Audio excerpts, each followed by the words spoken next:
Hello, everyone. Happy 2025. We are here, our first video back, and I'm so happy with who we have on for today.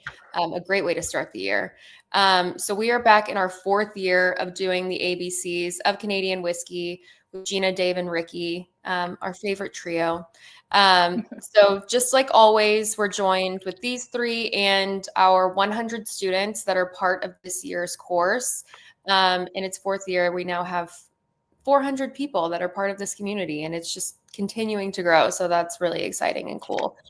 So for the next 4 weeks, you can catch us here on wherever you're watching, either the Camp Run Amok Facebook page, the Portland Cocktail Week Facebook page, the Portland Cocktail Week YouTube page.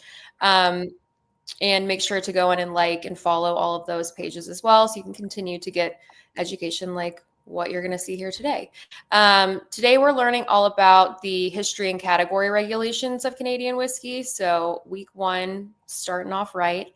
But I want to introduce you first to Gina, the founder of Dandelion Bev Ed. She will be leading us through these next 4 weeks, along with Dave Mitten, who is the Corey Canadian Whiskey's global brand ambassador. And we're also joined every week by Ricky Ramirez. Ricky, just like last year, is here as our Spanish translator. So if you are Spanish speaking or prefer to ask questions and learn in Spanish, Ricky is here to help facilitate that. So in the comments section, feel free to write your comments, questions in Spanish. Ricky is keeping an eye on all of them, and he'll translate to Gina and Dave. They'll respond, and Ricky will send you back a response in Spanish. So it's a nice little system we've got, hoping that we can just keep growing the community. So that is all for me from now. I'm going to toss it over to Gina and Dave to talk about history and category regulations. All right. Thank you, Liz. We're going to dive right in today. One thing I would like to tell everyone, whether you're a student of ours or not, if you're just tuning in to learn more about Canadian whiskey, that's awesome. But we have a new Instagram page so that you can follow not only the course, but fun tidbits about Canadian whiskey, authors that we recommend. There's going to be all kinds of things developing on that Instagram page. So if you want to follow along, follow us at a.b.c_Canadian_whiskey on Instagram. And enough of that. Let's dive into history. All right. Today, I'm going to be taking you through the category topic, like history or category regulations. And Dave's going to be taking you through some of the whiskeys that we feel are really good examples of those topics. So if you are one of our 100 students, make sure you have your tasting kit out, your tasting workbook out, your whiskeys out, ready to go for history. So let's first look at a timeline and some historical dates that really affected the category of Canadian whiskey. We want to take a look at the Scottish Highland clearances, late 1700s through the mid 1800s. This is really where many Scottish tenants got kicked off their land. And so they decided to move elsewhere. A lot of them moved to North America, present day US, Canada. What they brought with them, though, was their knowledge of distillation and pot distillation, really, but their knowledge of distillation and distilling whiskey at that time. So that's really where we start to see whiskey being made in Canada. Then we go to the American Revolutionary War in the late 1700s. Now, of course, this is present day US fighting the British for independence. And America wins that war. At that time, if you think about it, you now have the British loyalists who fought on American soil, who don't really feel so welcome there.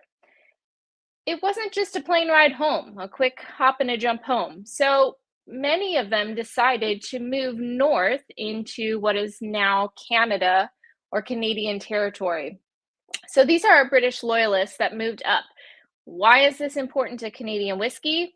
Well, you're going to see a big influence from the English on the development of the style that Canadian whiskey has really become. And this starts here. What the English brought with them to Canadian whiskey and the category is their knowledge of distilling wheat. They were very familiar with wheat. And if we think about the wheat grain, it is one of the lighter, softer, even slightly sweet styles of grain profiles. And that eventually became part of the Canadian whiskey style, which we're going to get into a little bit later, more in depth. Fast forward to the French Revolution, Napoleonic Wars, there was a brandy shortage during this time. They were filling that shortage with many things, but one of those things was whiskey. And here's where even though Canadian whiskey was not a commercial product at that time, but we do start to see whiskey being shipped over from Canada. So the first really Canadian whiskey being exported really was through this time is where we start to see Canadian whiskey leaving. It wasn't a country then, but leaving the country. Then the early to mid 1800s, this is a time period that we call the Great Migration. Over 800,000 English migrated to Canada during this time period. That is, very influential on this category, again, because the English brought with them their knowledge of wheat, right? And that is going to really, really take hold on the style that Canadian whiskey has become so well known for. Right after the 1850s, 1860s, we see the American Civil War taking place. Now, in the US, we have the northern states divided a little differently. Boundaries were set a little differently then than they are now, but the northern states fighting the southern states. Most of the American distilleries were located in the southern states. Are they going to share their whiskey with the northern states? Oh, no, sir. No, they are not. So the Northerners went to Canada. This is when we see the biggest growth period of Canadian whiskey as a category to this day. This was the biggest growth period. A lot of people think it was Prohibition, US Prohibition, but it actually was not. It was the American Civil War. Really the mid 1800s. The American Civil War kind of prompted it. But then that mid 1800s through the late 1800s, we really see the biggest growth period in the Canadian whiskey category. And that's because of that. Now, also in the US during this time, you have to keep in mind that if a distillery stayed in business, so those southern state distilleries for the most part, if they actually stayed in business, they weren't going to share their whiskey. But many of them did shut down. So even the southern states were lacking in whiskey, in product. They, many of them were shut down because their employees were going to war. Their equipment was being melted down for, wartime tools, ammunition needs during wartime. So a lot of distilleries really didn't last in the US, again, prompting that biggest growth period in Canadian whiskey. Now, American Prohibition, like I said, many people believe this to be one of the biggest growth periods of Canadian whiskey. As a category of Canadian whiskey, it certainly was not, because from the mid 1800s through the late 1800s, when we see that, massive growth period, we also see that the United States becomes the biggest customer of Canadian whiskey. Still is. If your biggest customer can no longer legally purchase your product, sales are going to drop. I know there's all this, glamour and drama and, whatnot, all the stories. Certainly, some distilleries did thrive through illicit, illegal practices. And certainly some of the distilleries we're going to talk about today were some of those distilleries. But for the most part, the category really suffered. They went from over 200 distilleries in Canada at the turn of the century to less than 20. It really, really hurt the category. And then post-Prohibition, Canadian whiskey once again was set up for a great growth period. These Canadian whiskey distilleries had plenty of aged product to provide to, once again, its biggest customer who wants this lighter style whiskey at the time. So a traditional style. I touched on the English really influencing what became the style of Canadian whiskey. And Dave and I like to talk about it as a traditional style because there are many styles of Canadian whiskey, and it's really awesome. And you're going to taste through some of those and see examples of a lot of different styles through this course. But the traditional style really developed through time, through history. So here we have Thomas Molson, who was the first commercial distiller in Canada. He was English. He is a son of the Molsons, Molson beer. The brewery certainly survived. The distillery, not so much. It didn't last very long. But he did his own thing, and he started distilling whiskey in 1821. He was, of course, distilling wheat. Okay, so now we've got this kind of lighter, softer style of grain. Through the 1800s, we're starting to see a train system being built across Canada. Now we have, a train system connecting people from coast to coast, exchanging ideas. Innovation is taking place in many, many industries, whiskey included. We have the Germans who migrated to both coasts, actually. West Coast, much like in the US, and they brought with them their know-how on distilling rye. And then they also migrated on the West Coast because there was a California gold rush. And after that California gold rush, they moved north for another gold rush up in the Vancouver area. So we have Germans on both coasts with their ability to distill rye. We've got the English spread throughout, mostly distilling wheat. And we start to eventually see about 5 to 10% rye being added to this wheat whiskey. So if you went to a saloon or a bar and there were maybe 2 barrels of whiskey on the back bar instead of 1 barrel of whiskey on the back bar, you would either order a whiskey, which was 100% wheat, or you would order a rye, which was actually 95% wheat and maybe 5 to 10% rye. It wasn't that much rye in there. And to this day, people refer to Canadian rye, and Canadian rye does not have a minimum amount of rye in it to be called a rye. And that's due to the history of how that style really developed. Now, eventually, the Canadians got their hands on corn from the US, and of course, they learned to grow it themselves up in Canada. And so corn, because it has a higher starch content, it also has a higher yield of alcohol. It's also still a softer, lighter, sweeter style of grain. So we can maintain most of that style. And so they switched from wheat to corn. Not everyone, but most distilleries for this traditional style will use corn these days. There's a few still using wheat, and then just a little bit of rye. So today, a Canadian rye or a Canadian whiskey, that traditional style is really mostly corn with a little bit of rye. Our whiskey barons. So this is not an exhaustive list. Okay, there were many influential people in Canadian whiskey history, but these are the people that influence the whiskeys that we're going to be tasting.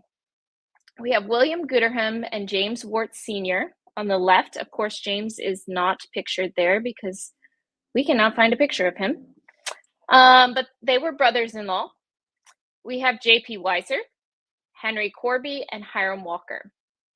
So William Gooderham and his brother-in-law, James Worth Sr., they were English. There's that English influence again. They migrated to York, which is present-day Toronto, and they were grain millers. But then they developed several businesses.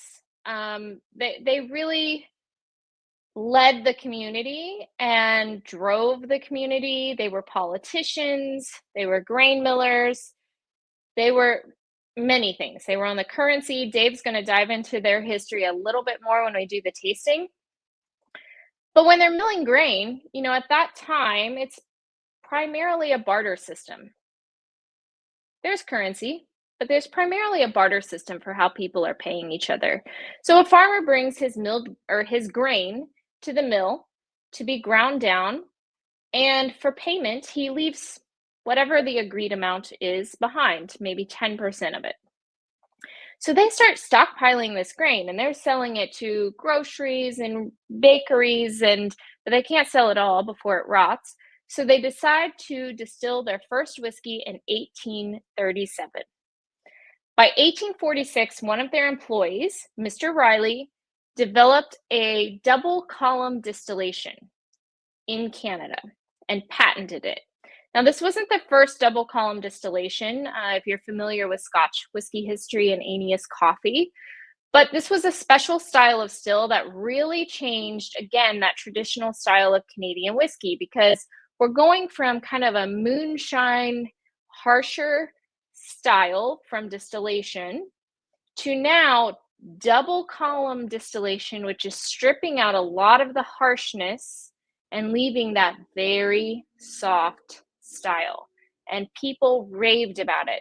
So much that by 1877, now you can see that big growth period happening, Gooderham and Worth was the largest distillery in the world.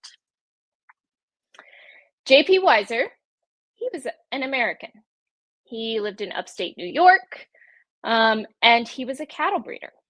He really didn't have much interest in whiskey. What he was interested in was the grains, the leftover grains, what we would call dried grains or wet grains, but that leftover kind of sludge that's left after distillation, because there's still a lot of nutrients in that for animal feed. And what he realized was that a whiskey distillery that uses a very high quality grain, if he can purchase that as a byproduct, feed that to his cattle, he was breeding much larger cattle. Very successful cattle breeder. He had ranches as far west as Kansas, as far south as Florida. I mean, very large operation here. Now, his uncle owned a distillery in Prescott, Ontario. And of course, he purchased that distillery because he was interested in that animal feed, okay, the byproduct, in 1857, but he became very interested in whiskey once he got involved. He ended up having his son run the cattle breeding business. And by 1893, he was selling his first bottles of J.P. Weiser's in the U.S. at the Chicago's World Fair. Now, Henry Corby, English again, he moved to Belleville, Ontario, and was a baker, but he was also a man of many trades. He was a miller. He shipped grains through the St. Lawrence Seaway and the waterways there. And again, that bartering system, he's collecting a lot of milled grain. So he starts distilling whiskey, much like Gooderham and Worth, at Alma Mills, which eventually became known as the Corby Distillery. And a town grew around the distillery because it was so successful, and he named the town Corbyville. And then we have Hiram Walker, again, an American from the New England states, who moved to Detroit, Michigan. He was actually a grocer. If you're familiar with Detroit, his grocery store was where the GM building sits now. That is where his grocery store sat. So anyways, as a grocer, and you'll notice if you're familiar with other whiskey categories and their history, you'll notice a lot of grocers in the blending history of a brand or, a namesake. And that's because grocers, again, people were bartering. So a farmer's bringing in, all these farmers are distilling their own whiskeys on their farms. They don't have a commercial distillery, but they're certainly distilling their own whiskey. They're going to bring some into the grocery, exchange that whiskey for goods to take home. And now Hiram Walker has some decent stuff, some not so decent stuff, but he's got to make a consistent product to put on the shelf and make it sellable. So as a grocer, he became a very good blender of whiskeys to make consistent products. And he decided he wanted to open up his own distillery, make his own whiskey. Now, in 1858, there is a reason you would not, with good sense, you would not open a distillery in Detroit, Michigan, or really anywhere in the United States. And there's two reasons. One is there was a massive temperance movement happening at that time. And it had a lot of momentum in the US. So if you thought that prohibition was right around the corner, you certainly weren't going to dump a lot of time and energy and money into opening a business that could be shut down. The other reason is the Civil War started in 1861.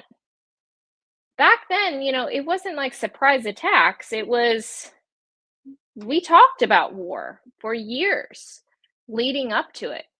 So if you thought that, again, a war is going to happen and your distillery could be shut down because you don't have people to work it, or the equipment could be melted down, etc., again, you just wouldn't do it.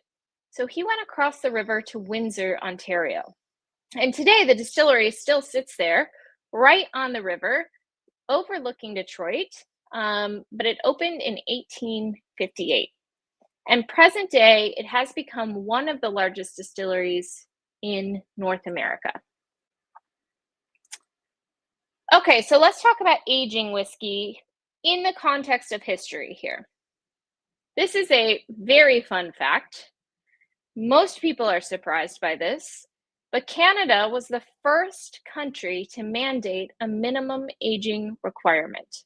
Almost anybody you ask, no matter what their expertise level is, almost anybody would say either Scotland or Ireland would be the first.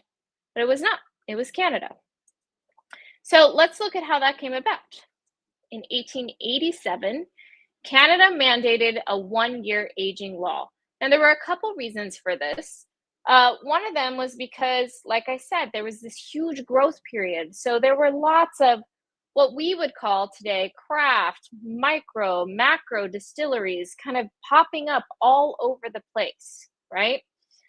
And the category is growing, but there's no quality standards. If a consumer buys a bottle of Canadian whiskey, what are they getting if there's no regulations in place, no standards of quality? So one of the reasons they decided on a 1-year aging law was to give a quality statement, okay, that all Canadian whiskey will be aged in a barrel for 1 year. Now, the other reason is our whiskey barons, like I said, were very active in their communities. They were politicians and community leaders, and they also owned some of the largest distilleries. And if they're seeing a lot of little guys, but a lot of them eating away at their business, they're going to do something to maybe tamper that down a bit. And so what they decided was to do this 1-year aging law, make that a requirement. These little guys needed cash flow. No one was used to aging whiskey. They needed cash. They needed to make a product and sell it. Make the product and sell it. They couldn't afford to hold it in an inventory while it's aging for a year. So that did take a lot of the competition out. Not quite enough, because by 1890, they upped that to a 2-year minimum. Now we're really starting to see a decline in the number of distilleries by the time we hit Prohibition, for sure. And then by 1974, Canada moved to a 3-year minimum age statement. If you're familiar with Scotch and the aging laws with Scotch, Canadian whiskey is exactly the same as Scotch's aging requirements. Okay, let's go back to Prohibition. Seems to be a hot topic with Canadian whiskey. This is Harry Hatch. This is one really fun story. And Dave and I always say, there needs to be a movie made about this guy. But Harry Hatch, he was a bar owner in Oshawa, Ontario. So just if you look at that map, just on the northern border of Lake Ontario there. So he owns a bar. He's also a salesman for the Corby Distillery. And his regulars in the bar are the fishermen that are going back and forth between New York and Canada.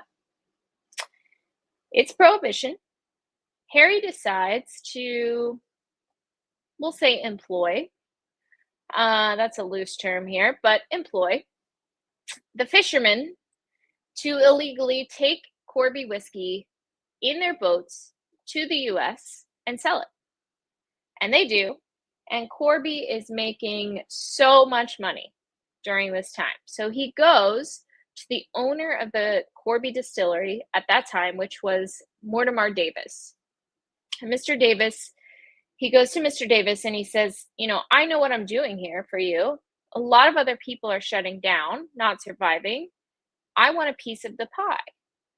And Mr. Davis says, no, I'm not going to do that. So Harry Hatch quits. He takes out a loan and he purchases the Gooderham and Worts distillery, which was failing at the time because of Prohibition.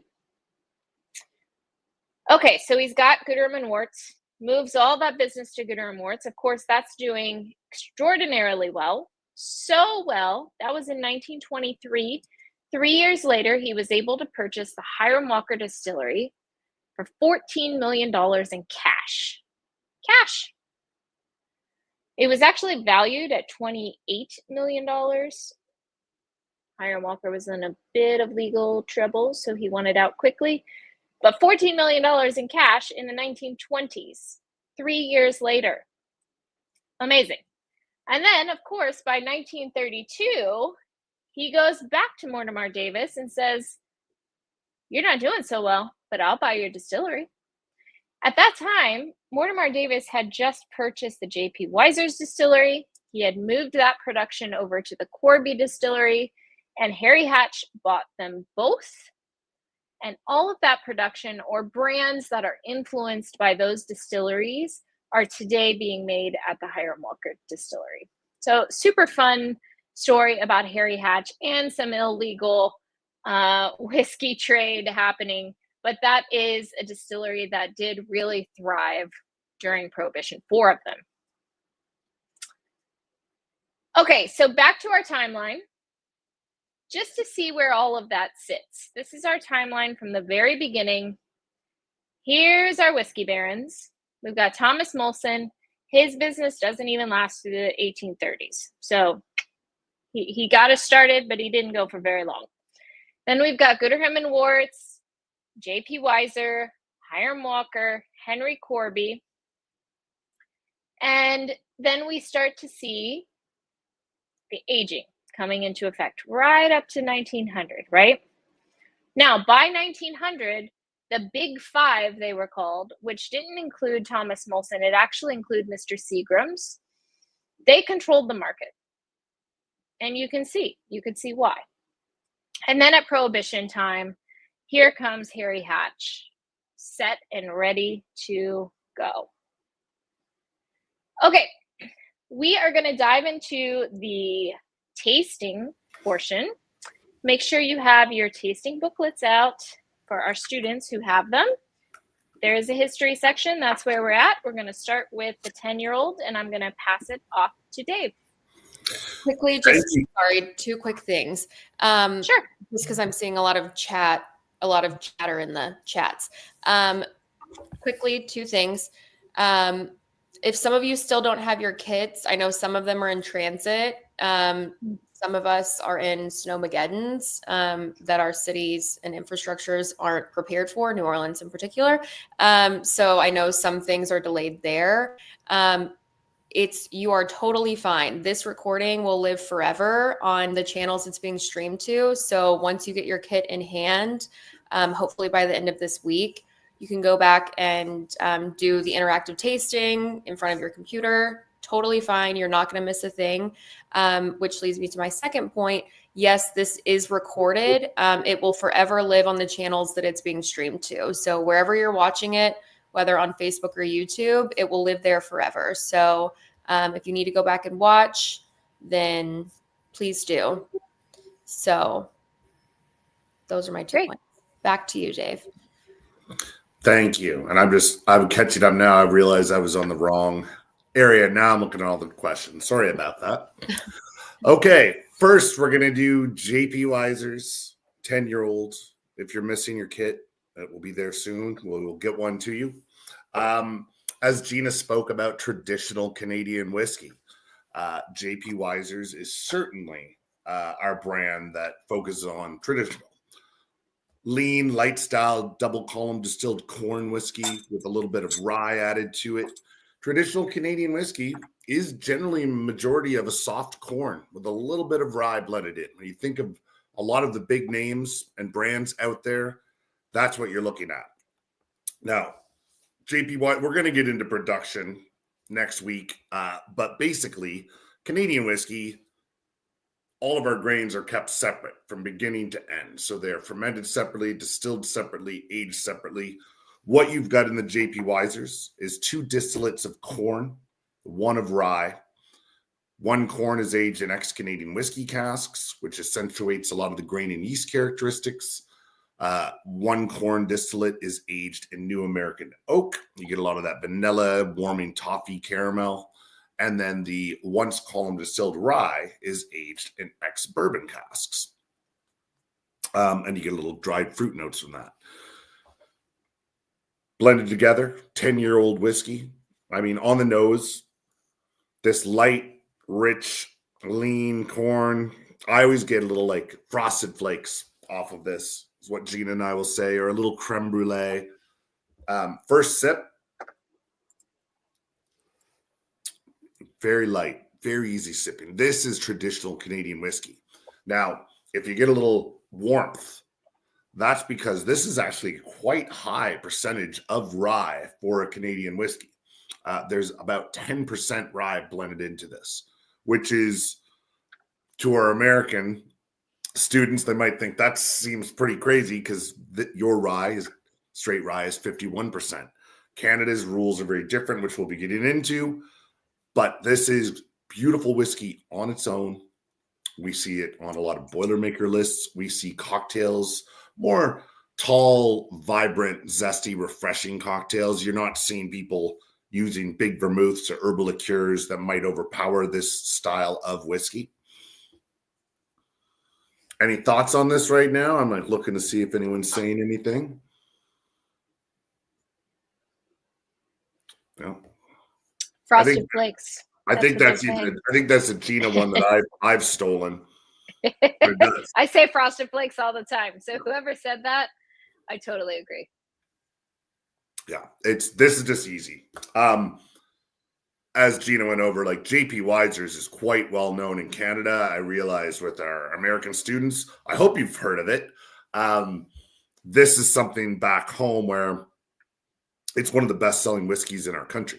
It will often outsell Crown Royal, which is pretty crazy to think.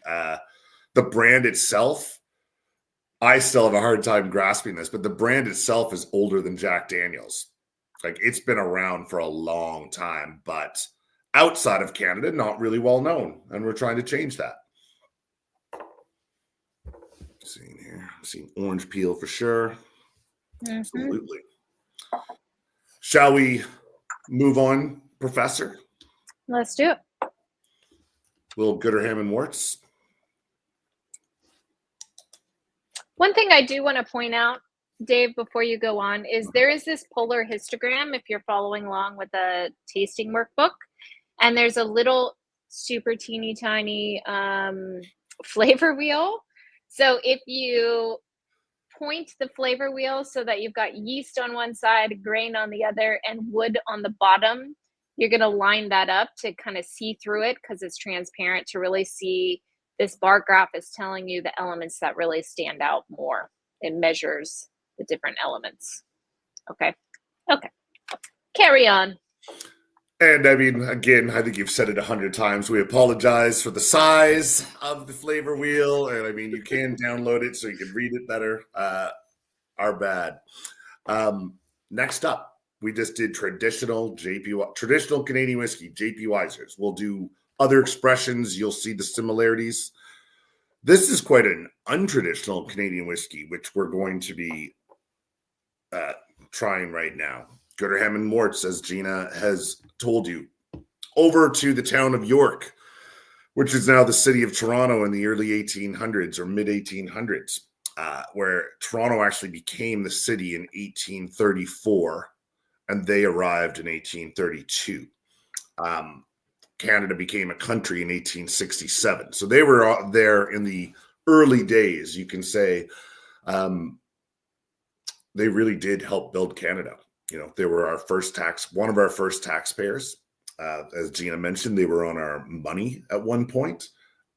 Anyone that lives in Toronto or has been to Toronto, we have torn down a lot of our old buildings and put up glass and steel, but there are quite a few red brick buildings in the East End or downtown core. And for the most part, those are Gooderham buildings. We have a very famous Flatiron building in Toronto, not as famous as New York's Flatiron building, but that's a Gooderham and Morts property. They were our mayor. They opened up different hotels, banks, huge history in Toronto. So when Dr. Don, our master blender, created this whiskey around them, as they were ex-grain millers, he wanted to go a little more complex. He used corn, rye, wheat, and barley to make this whiskey. We'll get in depth into it later on in the course. But as Canadian whiskey, traditional is generally a little bit of light corn and a smidgen of rye. This is 7 distillates and 4 grains. Very unique for Canadian whiskey, even North American whiskey. 7 distillates, 4 grains. That's not really common, especially when this was made. Now, I'll tell you quickly, and again, we'll go more in depth, but it is a double column distilled corn. It is a column distilled rye, a column and pot distilled rye, a column distilled wheat, pot distilled wheat, column distilled barley, pot distilled barley. 90% new American oak, soft warming, vanilla, toffee, caramel flavors, 10% ex-bourbon cask, dried fruit notes, all blended together. Youngest blend in here is 3 years old. Oldest is 10. We don't have an age statement because we're not putting a 3-year-old whiskey on a label. You have to do the youngest. But the majority in the actual bottle is 10-year-old. Now, when I nose this, I kind of go walk through all of the grains. Now, if you don't, you're not doing anything wrong. You can't smell or taste incorrectly. We're all going to have different palates. But when I nose it, I kind of get that breadiness of the fresh baked bread from the wheat. You get a little nuttiness, or I get a little nuttiness of the barley. First sip, that soft, elegant corn, really easy. You feel that warmth. You taste like the baking spices and the rye bread from the rye. It's almost equal parts corn and rye to this blend. And it's very complex for a Canadian whiskey. I love this whiskey.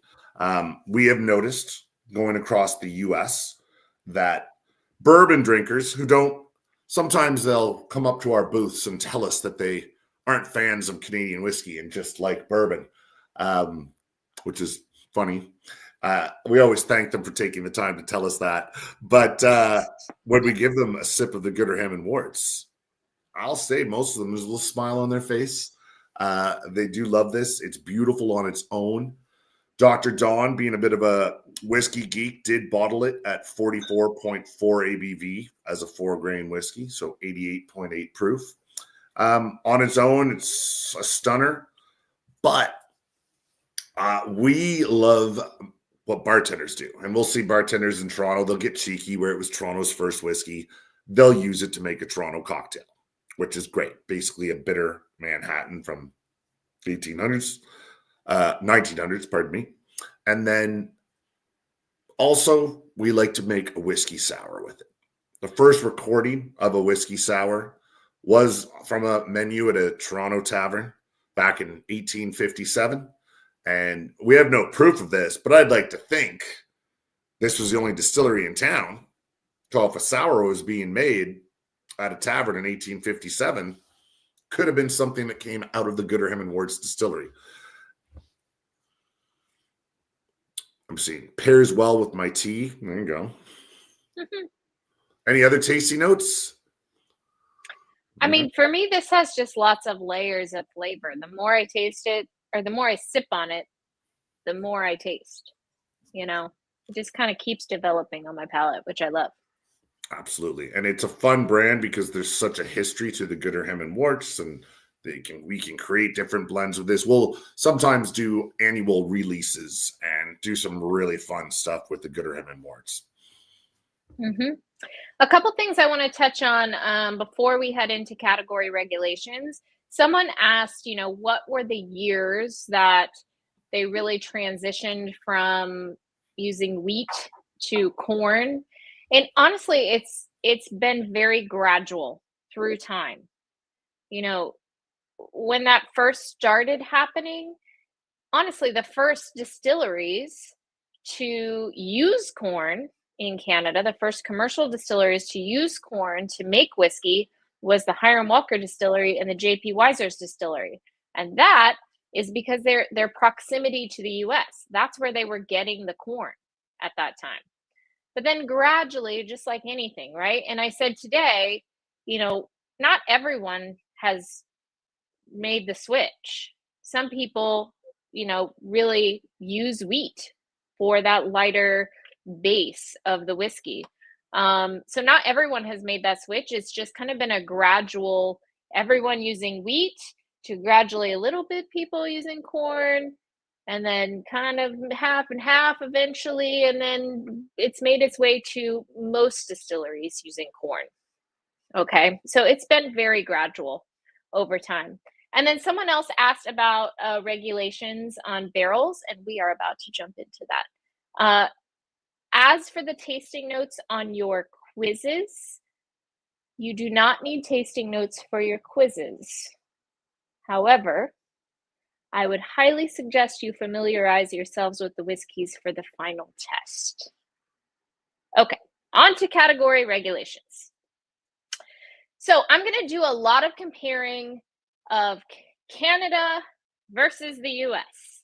And the reason is because we find that the most misconceptions about this category, and believe me, there are a lot of misconceptions about Canadian whiskey, but most of them come for some reason from the assumption that it is made and produced and should taste like American whiskey.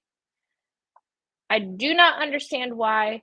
No one does that for any other category. No one compares Scotch to Canadian whiskey or American whiskey that way, but somehow Canadian whiskey gets blended into American whiskey in a lot of people's minds. So we're going to compare the two quite a bit. Looking at the categories in Canada, there is really only one regulated category of whiskey. In the US, I'm just putting 36 plus here, okay, because they're ever growing. Just over the weekend, we finally got the official TTB approval and regulations for American single malt. So now we have another category that is regulated, but it's growing, you know. So over 36, there's a lot of of American whiskey categories. In Canada, that one category is titled Canadian whiskey Canadian rye whiskey, or rye whiskey, which is really confusing because they list 3 things. What's important here to note is that they stated rye twice. And to me, that really shows the impact that that little bit of rye has had on the style of Canadian whiskey. I'm not going to list all the American whiskey categories. That's not why we're here. Okay, we're learning about Canadian whiskey. There's a lot of them. They both recognize and adhere to international whiskey categories and their regulations. All this is saying is that if you buy a Scotch in the US, it is following all of the rules and regulations that Scotland has set for Scotch. If you buy a Canadian whiskey in the US, or you buy a bourbon in Canada, it is following the rules that the country of origin set for production, okay? Now in Canada, Canadian whiskey is the national spirit. In the US, we have America's native spirit, we call it, and that is bourbon. So regulations, we're going to take a look at these. First up is that Canadian whiskey has to be made from cereal grain. This is pretty much, worldwide, world whiskey categories. You make whiskey from cereal grain. Corn, wheat, rye, barley, those are your most common grains to make whiskey from, and Canada is no exception. Here's your regulation on aging. Must be aged in wooden barrels, at least 700 liters for a minimum of 3 years. The regulation does not state anything about any type of wood. It could be brand new, it could be charred, it could be used several times, it could have had previous contents in it. There's no regulation on type of wood. It is that it does have to be aged in wood, and under 700 liters, I mean, that's a very large barrel. Most people are not doing that. By law, you can't transport barrels of that size on the roadways in Canada. So it doesn't really make a lot of sense unless your bottling line is right there. It also doesn't make sense economically. If you're going to age it in wood, you're not going to get a lot of wood influence in a very large barrel. So either way, 3 years is the minimum. Again, just like Scotland. Must be mashed, fermented, distilled, and aged in Canada. This seems super obvious, but it's not. And here's why. When we compare to the US to American whiskeys, in American whiskey regulations, there are whiskey categories. I'll name one, rye. Okay, and this is where I think the lines get blurry. People know Canada for rye. We're blurring the lines. But in the US, for rye whiskey, as an example, there's other categories you can do this with. You can purchase a whiskey as a US distillery or producer. You could purchase a whiskey that was made in Canada. So it was mashed, it was fermented, it was distilled in Canada, then shipped to the US and aged in the US, and then by regulation, it can be labeled an American straight rye. If it follows the straight rye regulations, it can be labeled that. So it doesn't have to be made from start to finish. A production does not have to be made in the US to be an American whiskey. Now, that's not all the categories in the US, but that is an example. And so it's important to note that in Canada, Canadian whiskey has to be mashed, fermented, distilled, and aged in Canada. Must be bottled at a minimum of 40% ABV. Again, this is kind of across the board, world whiskeys, most categories. There's a few small exceptions, but almost every whiskey category is a 40% ABV minimum in the bottle. May contain spirit caramel for coloring. A lot of people don't like to talk about this. I don't know why. Again, most categories of whiskey can do this. Scotch, Canadian, Irish, Japanese, most American categories as well. The exceptions to this would be bourbon cannot add coloring, and straight whiskeys, straight American whiskeys cannot add coloring. So it's really just a visual context. You know, if you look at it like you have a ballroom full of whiskey, and it's just slightly a different color than the batch before because time, temperature, things look different. It might taste exactly the same. All of the quality standards match. It just visually looks a little different. It didn't extract as much color or extracted a little more. So to adjust that, they might put in a coffee cup's worth into this ballroom size whiskey batch. They might put a coffee cup's worth of caramel coloring. It is really just to make the product very consistent visually on the shelf. And finally, the 9.09% rule. Now, this is super unique to Canada, and this dates back to history. So these blenders, you know, in the late 1800s, all these whiskey dudes making whiskey, they're realizing that with the growth of the category, people are just putting anything they want in that bottle. Again, quality standards, right, need to be set.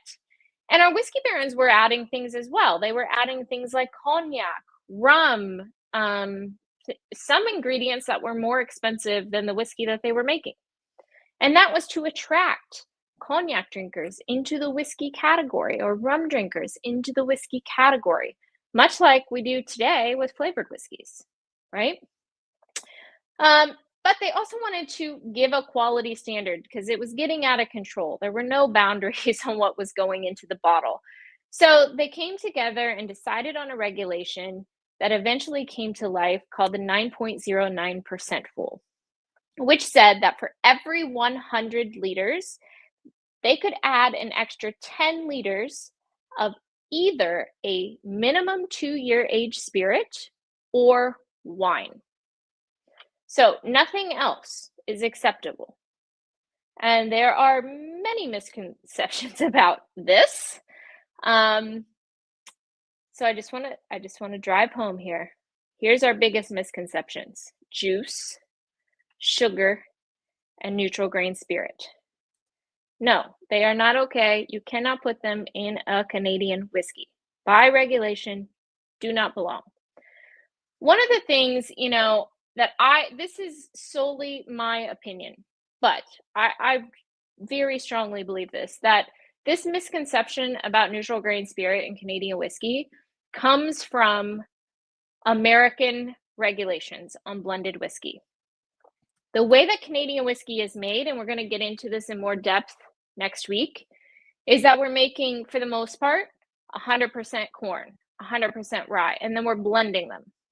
So it's very well known for being blended whiskeys. American blended whiskey, by regulation, can have up to 80% NGS, or neutral grain spirit, in the bottle. So up to 80% does not have to be whiskey in an American blended whiskey. Now, of course, there's some really great American blended whiskeys out there that aren't doing that, and some that are doing it a little, but not a ton. However, that is not true for Canada. It has to be whiskey in that bottle, or up to 9.09% of a minimum 2-year age spirit or wine. And I'm just going to touch on flavored whiskey because it's really not a focus of the course, but it is part of what we do. And it does have our whiskeys in it, in that bottle. In Canada, the sweetening agent in a flavored whiskey has to be at least 2.5%. In the US, it could be with or without a sweetening agent or sugar. Minimum bottling is at 23% in Canada, 30% in the US. And this is very ambiguous. Can contain natural or artificial flavorings, contains natural flavoring materials. There's a lot of gray area in there. Okay, that's some interpretation can be had. Both can contain caramel coloring, of course. So when you talk about that juice, that sugar, that NGS, here for flavored whiskey, not Canadian whiskey, flavored whiskey, that's all okay.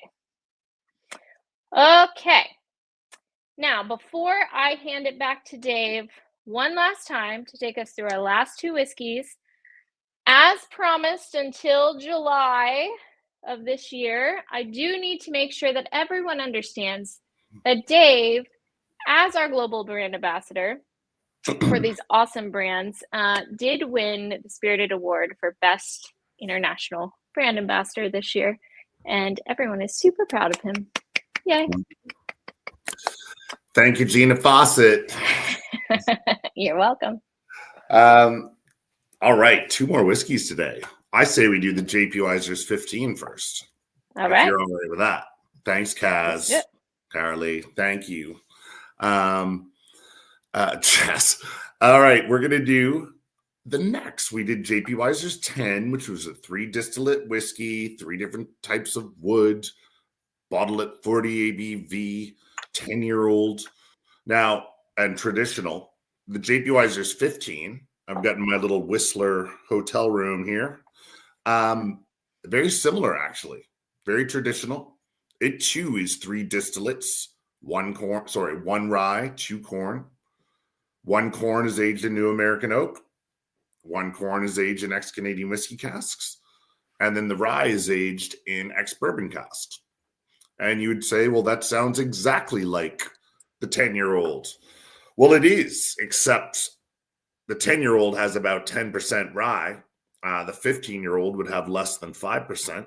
And it's a 15-year-old opposed to a 10-year-old.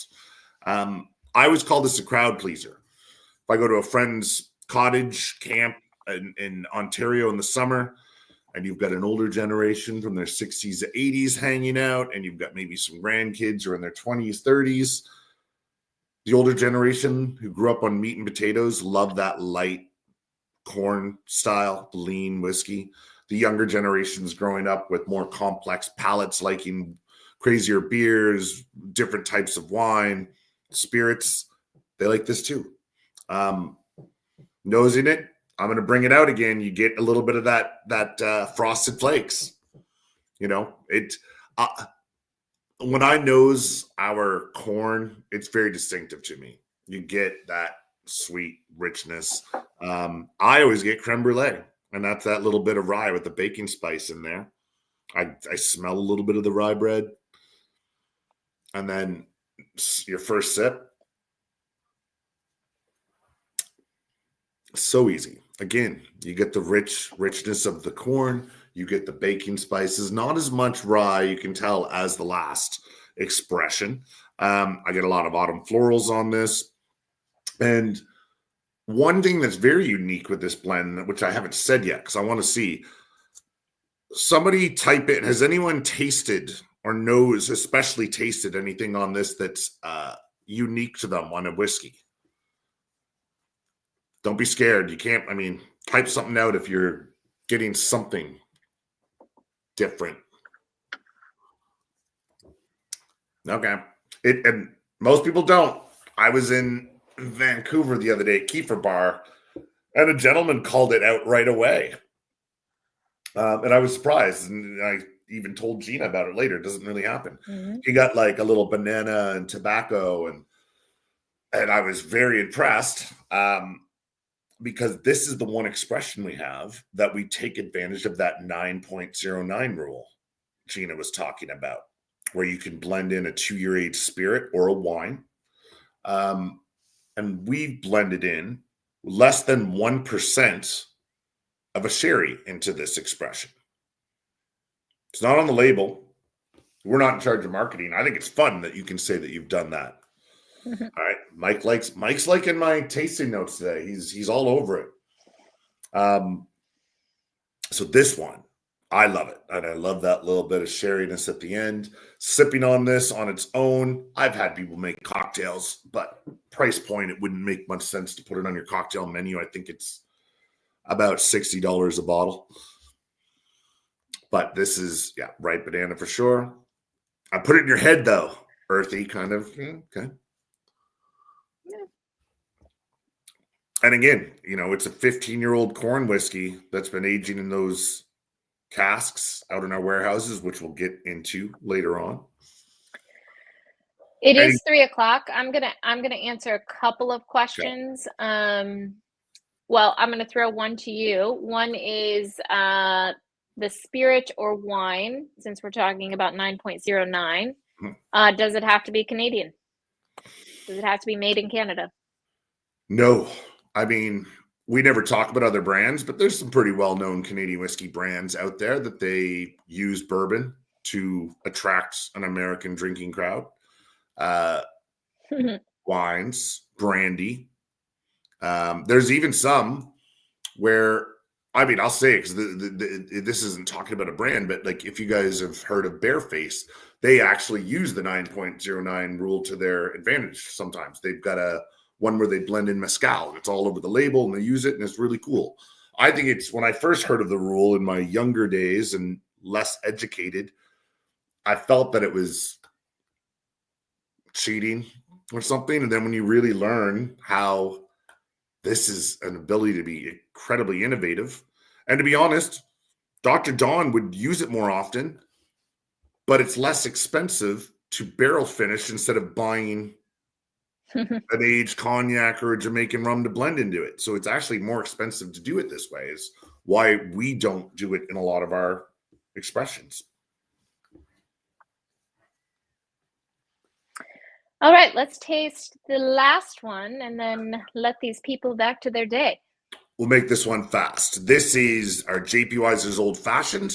So, I mean, technically it is a flavored whiskey, but what's in here is simple. It's our 3-year-old double column distilled corn whiskey. So that lean, light, easy sipping we've been having traditional style with JP Wiser's.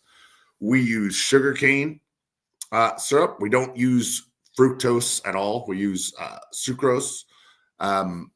We work with a flavor house who creates and mimics a very popular aromatic bitters that I cannot name, and they actually put a little essence of orange. So when you nose it, you kind of get like a candied orange off of this. I mean, I get a little bit of cinnamon. Sipping it, it's not a big rye old fashioned. It's that soft, sweet Canadian whiskey old fashioned. I like hearing stories from consumers. Gina and I don't speak to this a lot because we mostly focus on bars, restaurants, bartenders. But I know of a few like national accounts in Canada that keg this and they put it on tap. Or consumers will say they'll take it to a party or go camping because they don't want to bring a case of beer.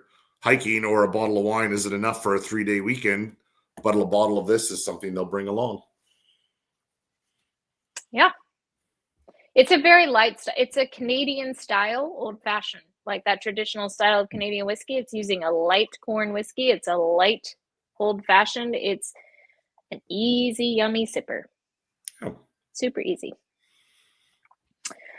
All right. I think, Liz, we should pass it back to you so we can, wrap it up. Let's wrap it up. So thank you all for joining us today. This was our first of 4 classes over the next 4 weeks. So students will join us tomorrow for the workshop, 3 to 5 Eastern, just like today. So we'll see you there. And then next week, of course, we'll be back here on Wednesday, so you can catch us for some more Canadian whiskey. And students, like I said already, this recording will live on whatever channel you've watched it on, but I'll also send a link to the recording as well in your email so you can watch it again there. But thank you all again for joining us. Dave, Gina, Ricky, appreciate it. Dave and Gina, safe travels after this video. And then we'll see everyone tomorrow. All right. See you tomorrow. Thanks, Bye. guys. Thanks, everybody.